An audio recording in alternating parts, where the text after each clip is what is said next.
हमारा first question है यहाँ पर, पीतल जो है वो किस धातु का एक मिश्र धातु है, यानी brass is an alloy of which of the following metals. तो ब्रास जो होता है यानी पीतल, ये तांबा और जस्ता का एक अलॉय होता है। अलॉय किसको कहते हैं, जो दो या दो से अधिक धातुओं से मिलकर के बना होता है, या फिर कि कोई एक धातु और एक अधातु से मिलकर के एक मिक्सचर फॉर्म में मेटल बनाई जाती है, उसको मिश्र धातु कहते हैं। कुछ इंपॉर्टेंट अलॉयज़ यानी मिश्र धातुएं और उनकी संरचनाएं यहाँ पर दी गई हैं, जैसे कि जो पीतल होता है इसमें तांबा और जस्ता का मिक्सचर होता है। तांबा जो है वो 70% और जस्ता इसमें 30% होता है। इसी तरीके से जो कांस्य है यानी कांसा, इसमें तांबा और टिन होता है। परसेंटेज आपको दिया गया है। गन मेटल में तांबा, टिन और जस्ता होते हैं। तांबा 88%, टिन 10% और जस्ता जो है इसमें 2% यूज होता है।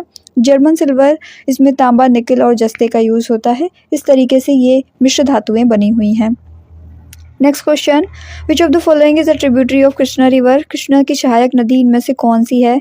तो घाटप्रभा जो है ये कृष्णा की सहायक नदी है। ऑप्शन नंबर सी हमारा करेक्ट है। घाटप्रभा नदी के उद्गम की बात करें तो ये सिंधुदुर्ग जिले के अंबोली से निकलती है। अब कुछ इंपॉर्टेंट रिवर्स को डिस्कस करेंगे और उनकी ट्रिब्यूटरीज को डिस्कस करेंगे। सबसे इम्पॉर्टेंट रिवर है गंगा और इसकी कुछ सहायक नदियां हैं, जैसे कि गोमती है, घाघरा है, गंडक, कोसी, यमुना और सोन गंगा की प्रमुख सहायक नदियां हैं। यमुना की अगर बात करें तो चंबल, सिंध, केन, बेतवा, हिंडन और टॉन्स, ये सभी यमुना की प्रमुख सहायक नदियां हैं।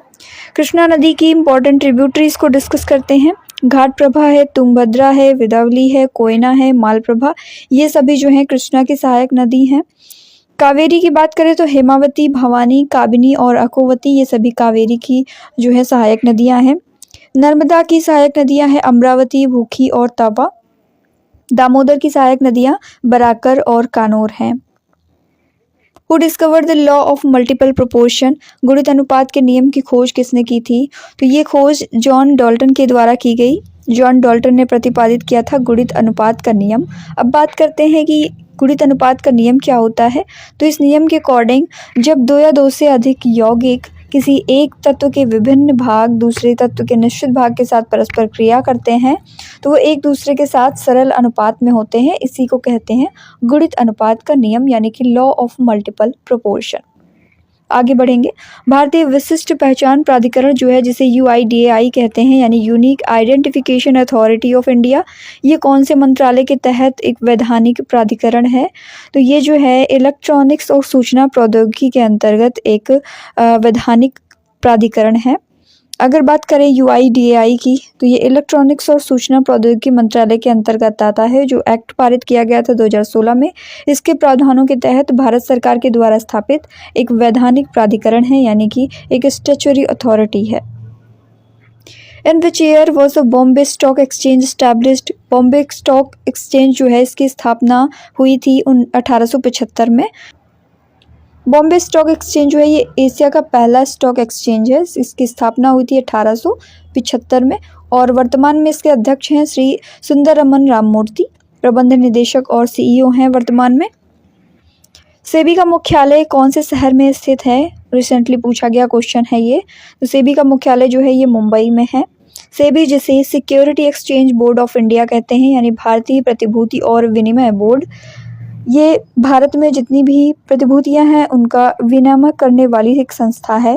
इसकी स्थापना 12 अप्रैल 1988 को हुई थी और सेबी अधिनियम आया था 1992 में। उसके तहत वैधानिक मान्यता दी गई है इसको 30 जनवरी 1992 को। मुख्यालय इसका मुंबई में है, ध्यान में रखेंगे। हक्की पिक्की और सिद्धि ये कर्नाटक से क्या हैं। तो ये कर्नाटक से भाषाएं हैं। इंडिया के डिफरेंट एरियाज़ में आप देख सकते हैं कि कौन कौन सी लैंग्वेज बोली जाती हैं।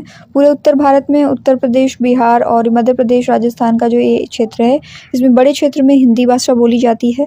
उसके बाद में आप देख सकते हैं कि ये यहाँ पर कुछ जगहों पर संथाली बोली जाती है। बंगाल से जुड़े हुए रीजन में बंगाली बोली जाती है। उड़ीसा की उड़िया लैंग्वेज है और यहाँ पर आंध्र प्रदेश, तेलंगाना वाले रीजन में तेलुगु बोली जाती है। इसके बाद में तमिलनाडु में तमिल लैंग्वेज, केरल में मलयालम और इधर कर्नाटक वाले रीजन में कन्नड़ बोली जाती है। गोवा में कोंकणी का यूज़ होता है। इस तरीके से गुजरात में गुजराती लैंग्वेज बोली जाती है। ऊपर कश्मीरी और लद्दाखी चलती है language.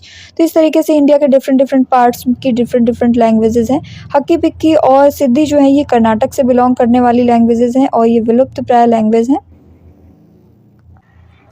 According to census following states has the highest density of population in India. जनगणना के अनुसार भारत में जनसंख्या का घनत्व जो है वो सबसे ज़्यादा कौन से स्टेट में है? तो सबसे ज़्यादा जनसंख्या घनत्व है बिहार में। According to the census of 2011 यानी जनगणना 2011 के अकॉर्डिंग भारत का जो जनसंख्या घनत्व है वो लगभग 382 प्रति वर्ग किलोमीटर था। राज्यवार जनसंख्या घनत्व की बात करें टॉप 5 स्टेट्स की, तो सबसे ज़्यादा बिहार में है जिसमें 1106 व्यक्ति प्रति वर्ग किलोमीटर रहते हैं, यानी सबसे अधिक है। उसके बाद में पश्चिम बंगाल जहाँ पर 1028 व्यक्ति पर वर्ग किलोमीटर में रहते हैं। फिर केरला में है 860, उत्तर प्रदेश में 829 और हरियाणा में 573। वर्धा योजना यानी कि बुनियादी शिक्षा जिसे बेसिक एजुकेशन कहते हैं, इसका प्रस्ताव किसने रखा था? इसका प्रस्ताव रखा था महात्मा गांधी ने। वर्धा योजना या फिर इसे बेसिक शिक्षा योजना कहते हैं 1937 में आई थी। मातृभाषा में मुफ्त और अनिवार्य शिक्षा का प्रावधान इसमें किया गया था। ऐसा माना जाता है कि इससे एक वर्गहीन समाज का निर्माण होगा जो किसी भी प्रकार के शोषण से मुक्त होगा, चाहे वह सामाजिक शोषण हो या फिर आर्थिक शोषण हो। यानी सभी के लिए मुफ्त और अनिवार्य शिक्षा जब प्रदान की जाएगी तो कोई ऊंच नीच का भाव नहीं होगा, सभी बच्चों को समान रूप से शिक्षा प्रदान की जाएगी। प्रस्तावित थी महात्मा गांधी जी के द्वारा। कौन सी खरीफ की फसल है आपको बतानी है? तो खरीफ की फसल इनमें से मूंगफली है। खरीफ की कुछ इंपॉर्टेंट फसलें हैं जैसे कि धान जिसे चावल निकलता है, और मक्का, ज्वार, बाजरा, मूंग, मूंगफली, गन्ना, सोयाबीन, कपास, ये सभी खरीफ की इंपॉर्टेंट फसलें हैं। क्रोमाइट जो है ये ओर है किसका? तो ये ओर है क्रोमियम का। क्रोमाइट की बात करें अगर FeCr2O4, ये क्रोमियम का एक अयस्क है, ओर है, और इसका यूज़ किया जाता है धातु शोधन के लिए, इंसुलेटिंग कार्यों के लिए, और जितने भी रासायनिक उद्योग हैं उनमें भी यूज़ किया जाता है। क्रोमियम के भंडार की बात करें तो उड़ीसा में क्रोमियम का सबसे बड़ा भंडार है। Which metal is also called gold of fools, यानी मूर्खों का सोना किसे कहते हैं? तो ये कहा जाता है पायराइट को। पायराइट को कहते हैं मूर्खों का सोना। पायराइट एक तरीके का खनिज है जिसमें 46.6% आयरन होता है, यानी लोहा होता है। रक्त का तरल घटक क्या है? यानी लिक्विड कंपोनेंट ऑफ ब्लड। तो ब्लड में जो लिक्विड कंपोनेंट होता है उसे प्लाज्मा कहते हैं। पीला तरल भाग होता है ये। मानव रक्त का लगभग 45 to 55% पोर्शन जो है ये प्लाज्मा का होता है, और इसमें प्रोटीन यानी ग्लोबुलिन, एंजाइम, हार्मोन जैसे विभिन्न घटक पाए जाते हैं। किस वर्ष को भारत के जनसांख्यिकी इतिहास में महान विभाजन का वर्ष कहा जाता है? यानी कि great divide in demographic history of India. तो इसे कहते हैं 1921 को। 1921 को महान विभाजक वर्ष इसलिए मानते हैं क्योंकि 1921 के पहले जनसंख्या वृद्धि कम थी और उसके बाद भी स्थिर रही, लेकिन 1921 में एक रैपिड चेंज हुआ। आप देख सकते हैं 1901 से 11 में जनसंख्या वृद्धि 5% अप्रॉक्स 6% की वृद्धि रही है। 1911 से 1921 तक 0.39% की कमी आई है। 1921 से 1931 के बीच में 11% की वृद्धि हुई, जो कि एक्सट्रीम वृद्धि देखने को मिली। इसके बाद फिर 3% की वृद्धि हुई है, और 1941 से 51 के बीच में 13% की वृद्धि हुई। उसके बाद लगातार जनसंख्या बढ़ती जा रही है। Universal donor has the blood group. सार्वभौमिक दाता का रक्त समूह जो है वो ब्लड ग्रुप O होता है, यानी कि ये सभी को ब्लड दे सकता है। सार्वभौमिक दाता वे लोग होते हैं जिनका रक्त समूह O होता है। और नेगेटिव जो ब्लड ग्रुप है इसका यूज़ किसी भी रक्त समूह के आधार में किया जा सकता है। कौन से राज्य 1987 में 23वें, 24वें और 25वें राज्य के रूप में भारतीय संघ में शामिल किए गए थे? तो 23वें, 24वें और 25वें राज्य के रूप में शामिल किए गए थे मिजोरम, अरुणाचल प्रदेश और गोवा। अरुणाचल प्रदेश और मिजोरम जो है ये 20 फरवरी 1987 को राज्य बने थे। 23वां राज्य बना था अरुणाचल प्रदेश और 24वां राज्य बना था मिजोरम। वहीं 30 मई 1987 को गोवा ऐड किया गया 25वें राज्य के रूप में। लोक अदालतें किसके तहत बनाई गई हैं? तो लोक अदालतें जो हैं ये विधिक सेवा प्राधिकरण अधिनियम के तहत बनाई गई हैं। इनका गठन हुआ था विधिक सेवा प्राधिकरण अधिनियम के तहत। ये एक ऐसा मंच होता है जहाँ पर न्यायालय में लंबित या फिर जो काफ़ी टाइम से पेंडिंग पे पड़े हुए मामले हैं, जो लोकल मामले हैं, उनको सौहार्दपूर्ण ढंग से उनका निपटारा किया जाता है।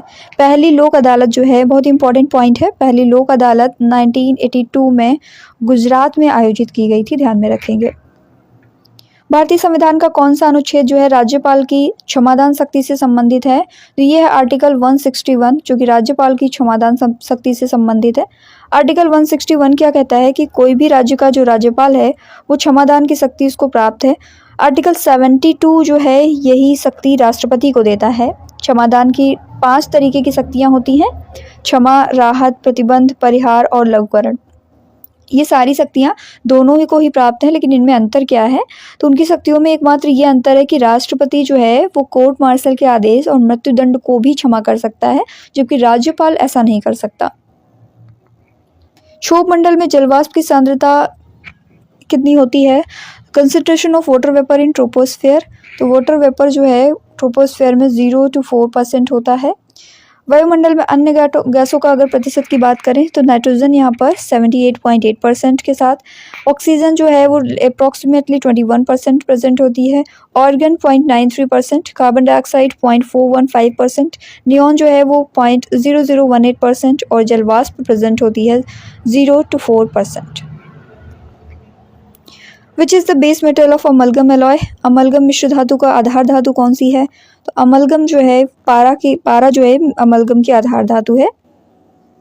पारे की एक या एक से अधिक धातुओं से बने हुए मिश्र धातु को अमलगम कहते हैं, इसलिए अमलगम का आधार धातु है पारा, जिसे मरकरी कहते हैं। Golden quadrilateral is related to. स्वर्णिम चतुर्भुज जो है ये संबंधित है सड़क नेटवर्क से। स्वर्णिम चतुर्भुज जो है यानी गोल्डन क्वाड्रिलेटरल, ये नेशनल हाईवेज का एक नेटवर्क है जो कि अधिकांश औद्योगिक, कृषि और सांस्कृतिक जो केंद्र हैं उनको जोड़ने का काम करता है। ये भारत के 4 प्रमुख शहरों को जोड़ने का काम करता है: दिल्ली, कोलकाता, मुंबई और चेन्नई। सो गोल्डन क्वाड्रिलेटरल जो है ये 4 शहरों को जोड़ते हुए एक चतुर्भुज टाइप का बनाता है। पूर्व प्रधानमंत्री जो थे अटल बिहारी वाजपेयी, उन्होंने 24 अक्टूबर 1998 को इस परियोजना की औपचारिक घोषणा की थी।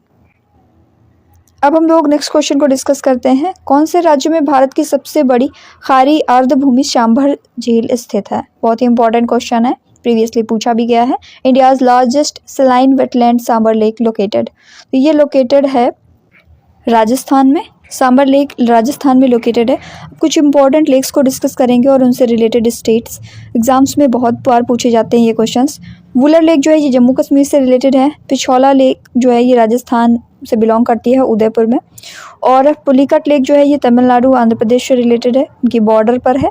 लोकटक लेक बहुत ही इंपॉर्टेंट है, मणिपुर में है लोकटक लेक, तैरते हुए आइलैंड्स के लिए जानी जाती है। लोनार लेक जो है ये महाराष्ट्र में है, ध्यान में रखेंगे। Next question, which of the following is called the land of white elephants. So land of white elephants कहते हैं थाईलैंड को। अब हम लोग कुछ निकनेम्स को डिस्कस करेंगे और उनसे रिलेटेड कंट्रीज। तो इस तरीके से आपके एक क्वेश्चंस के थ्रू कई सारे पॉइंट स्ट्रॉन्ग हो जाएंगे एक्सप्लेनेशन के माध्यम से। सफ़ेद हाथियों की भूमि थाईलैंड को कहा जाता है। अंधेरा महाद्वीप यानी कि डार्क कॉन्टिनेंट कहते हैं अफ्रीका को। दुनिया का चीनी का कटोरा, शुगर बॉल ऑफ वर्ल्ड, ये क्यूबा को कहा जाता है। आगे बढ़ेंगे। लंदन जो है किसकी राजधानी है? तो लंदन राजधानी है यूनाइटेड किंगडम की। यूनाइटेड किंगडम कुछ इंपॉर्टेंट कंट्रीज और उनकी कैपिटल्स को डिस्कस करते हैं। यूनाइटेड किंगडम की राजधानी है लंदन, मालदीव की माले, फिलीपींस की है मनीला और स्पेन की है मैड्रिड। कई बार एग्जाम से पूछा गया है स्पेन की कैपिटल, ध्यान में रखेंगे मैड्रिड है। In the following commonly used materials the one that is not an alloy. आपको बताना है कि इनमें से कौन सी मिश्र धातु नहीं है। तो इनमें से तांबा जो है जिसे कॉपर कहते हैं ये मिश्र धातु नहीं है, ये एक एलिमेंट होता है। इसके अलावा ऊपर दी गई सभी मिश्र धातुएं हैं यानी कि अलॉयज हैं। 2 या 2 से अधिक तत्वों के आंशिक या पूर्ण मिश्रण को कहते हैं मिश्र धातु। कोई भी 2 मेटल्स ऐड होती हैं या फिर कोई भी मेटल या नॉन मेटल ऐड होती हैं, उससे जो मेटल बनती है उसे एलॉय कहते हैं। तांबा जो होता है यानी कॉपर, वो एक एलिमेंट होता है और ये विद्युत और ऊष्मा का सुचालक भी होता है। कुछ इंपॉर्टेंट अलॉयज और उनकी संरचनाएं जो है डिस्कस करते हैं, जैसे कि पीतल जो है ये तांबे और जस्ते से मिलकर बना हुआ है। परसेंटेज आप देख सकते हैं 70 और 30 का होता है। कांस्य जो है ये तांबा और टिन से मिलकर बना है। गन मेटल तांबा, टिन और जस्ते से मिलकर बनी है। जर्मन सिल्वर जो होता है ये तांबा, निकल और जस्ते से बना है। एलपीजी जो है वो किसका मिक्सचर है? तो एलपीजी ब्यूटेन और प्रोपेन का मिक्सचर होता है। इन गैसों को लिक्विफाई करके सिलेंडरों में भरा जाता है एलपीजी के रूप में। एलपीजी का फुल फॉर्म है लिक्विफाइड पेट्रोलियम गैस। चूँकि ये हानिकारक है और गंधहीन है, इसके लिए इसका रिसाव हो रहा है कि नहीं इसका पता लगाने के लिए इसमें स्मेल के लिए एक पदार्थ मिलाया जाता है जिसे एथिल मरकैप्टन कहते हैं। कई बार ये एग्जाम्स में पूछा गया है कि एलपीजी लीक हो रही है, इसका पता लगाने के लिए उसमें जो गंध के लिए पदार्थ में लाया जाता है वो कौन सा है? ध्यान में रखेंगे ethyl mercaptan. What is the major component of natural gas? प्राकृतिक गैस का मुख्य घटक क्या है? तो प्राकृतिक गैस का मुख्य घटक है मीथेन। प्राकृतिक गैस जो होती है वो कई गैसों का मिश्रण है जिसमें मेनली प्रेजेंट होती है मीथेन, यानी कि CH4 मीथेन। मीथेन का केमिकल फॉर्मूला है ये। आमतौर पर इसमें मीथेन है, इथेन है, प्रोपेन है, ब्यूटेन है, इन सभी का मिक्सचर होता है जिसमें 80 to 90% प्रेजेंट होती है मीथेन। ओके, 80 to 90% इसमें मीथेन प्रेजेंट होती है। The formula of quicklime. Quicklime का फॉर्मूला है CaO, यानी कैल्शियम ऑक्साइड को ही क्विकलाइम कहते हैं। इसे बुझा हुआ चूना कहा जाता है। कैल्शियम कार्बोनेट को गर्म करते हैं जब, तो इससे प्राप्त होता है कैल्शियम ऑक्साइड, और ये सफ़ेद ठोस होता है जो कि पानी में घुलने पर हीट प्रोड्यूस करता है। Which of the following substances is commonly used in some countries to artificially ripen fruits? कौन सा पदार्थ है जो कुछ देशों में फलों को कृत्रिम रूप से पकाने के लिए यूज़ किया जाता है? ये सभी प्रीवियसली पूछे गए क्वेश्चंस हैं। कैल्शियम कार्बाइड का यूज़ करते हैं फलों को पकाने के लिए। इसका फॉर्मूले की बात करें अगर, तो फॉर्मूला होता है CaC2। इसका यूज़ किया जाता है कुछ देशों में फलों को कृत्रिम रूप से पकाने के लिए। कैल्शियम कार्बाइड जो है वो जल के साथ में अभिक्रिया करके एसिटिलीन गैस बनाता है। एसिटिलीन गैस यानी C2H2, और इसका जो अणुभार है वो 26.04 ग्राम पर मोल होता है एसिटिलीन का। माउंट आबू एक पहाड़ी स्टेशन है जो कौन सी श्रेणियों में स्थित है?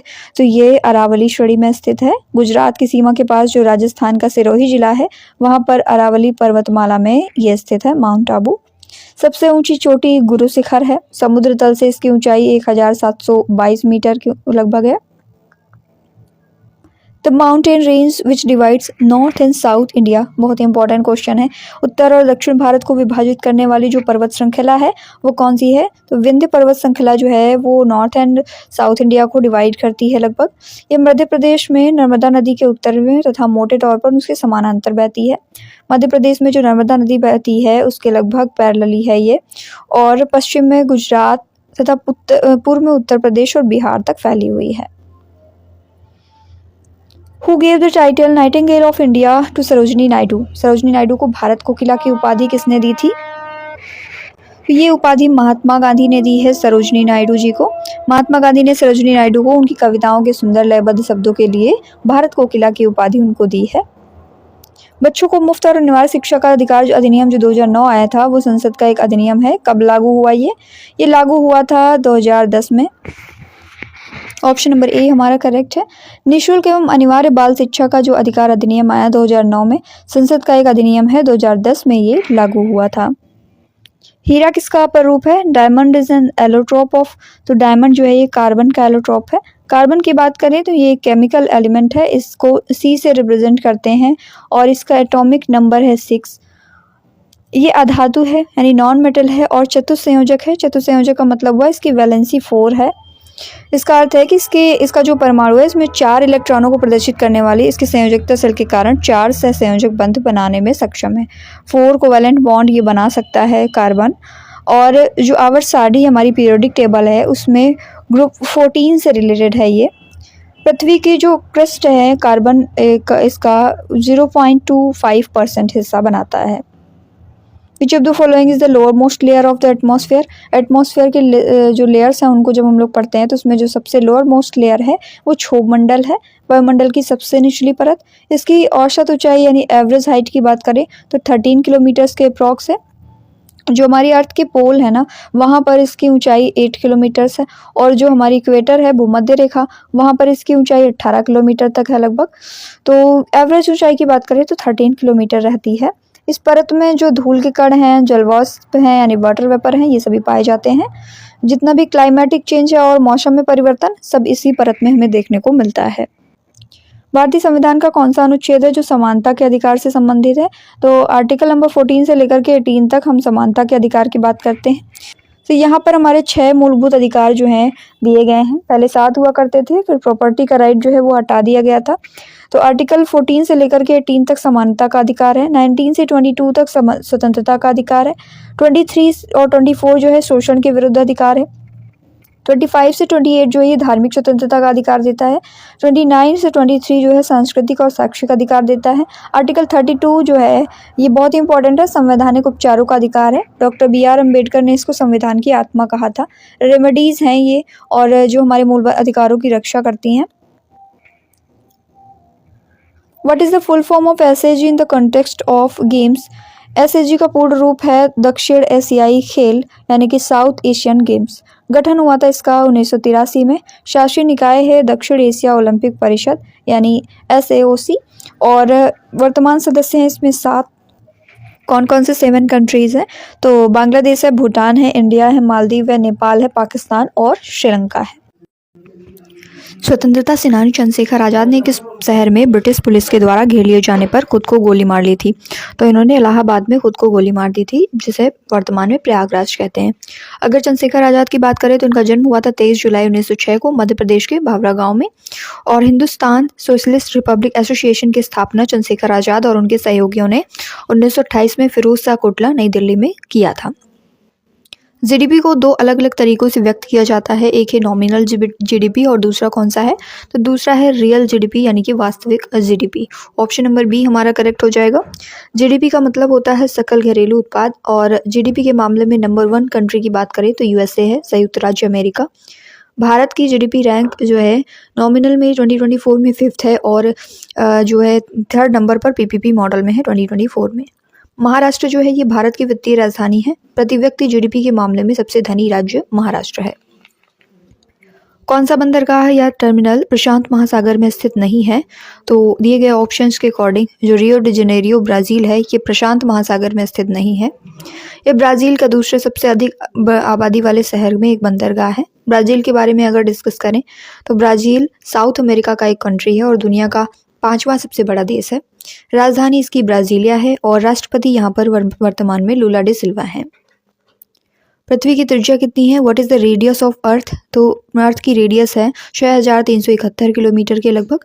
पृथ्वी सूर्य से दूरी के क्रम में तीसरा ग्रह है तथा ग्रहों में आकार की दृष्टि से 5वां ग्रह है। पृथ्वी के संबंध में कुछ इंपॉर्टेंट तथ्य हैं, जैसे कि पृथ्वी की आकृति जो है वो जियोइड शेप में है। पृथ्वी की त्रिज्या 6771 किलोमीटर। पृथ्वी का द्रव्यमान 5.9 इंटू 1024 किलोग्राम के लगभग। पृथ्वी का जलीय भाग जो है 71% है, यानी कि हमारी अर्थ में 71% जो है वो जल का है।